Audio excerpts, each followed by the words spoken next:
Pemilu nanti nyoblos di TPS mana? Wah, saya golput sajalah, kurang paham dengan pemilu. Loh kok gitu? Kita harus gunakan hak pilih kita dalam pemilu. Kalau kurang paham apa itu pemilu, sekarang tidak ada alasan lagi. Karena sudah ada Rumah Pintar Pemilu. Apa sih Rumah Pintar Pemilu?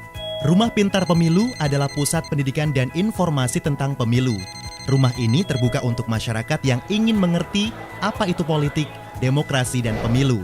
Rumah Pintar Pemilu ini bisa kita jumpai di kantor KPU RI, KPU Provinsi, dan KPU Kabupaten Kota seluruh Indonesia. Rumah Pintar Pemilu mulai diresmikan tahun 2015 sebagai sarana untuk meningkatkan partisipasi pemilih di masyarakat. Selama ini, pendidikan politik di masyarakat masih kurang. Masih banyak yang beranggapan bahwa sistem politik itu bukan urusan mereka, melainkan urusan pemerintah. Nah, Rumah Pintar Pemilu diharapkan mampu menjadikan masyarakat kita cerdas dan melek pemilu. Masyarakat yang berkunjung ke Rumah Pintar Pemilu bisa belajar sejarah pemilu di Indonesia mulai dari pemilu pertama tahun 1955.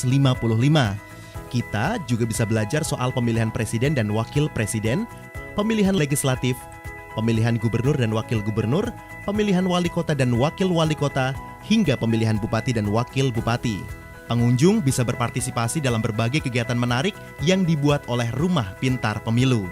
Sejumlah aktivitas Rumah Pintar Pemilu antara lain, kursus kepemiluan, riset kepemiluan, diskusi kepemiluan, relawan demokrasi, kalender event. Salah satu kegiatan rutin Rumah Pintar Pemilih adalah Bulan Pendidikan Pemilih. Lomba kepemiluan. Rumah Pintar Pemilu kerap melakukan lomba yang berkaitan dengan pemilu, mulai dari lomba pidato, cerdas cermat, hingga paduan suara. Galeri kepemiluan. Setiap masyarakat yang berkunjung ke Rumah Pintar Pemilu dapat belajar mengenai sistem pemilu, sejarah pemilu, dan tahapan pemilu di galeri kepemiluan. Proyek percontohan. Rumah Pintar Pemilu memiliki 2 proyek percontohan, yakni program Desa Melek Pemilu dan Desa Disabilitas. Gerakan Sadar Pemilu. Rumah Pintar Pemilu melakukan sosialisasi di berbagai media dan sejumlah kegiatan yang melibatkan masyarakat. Jadilah pemilih cerdas.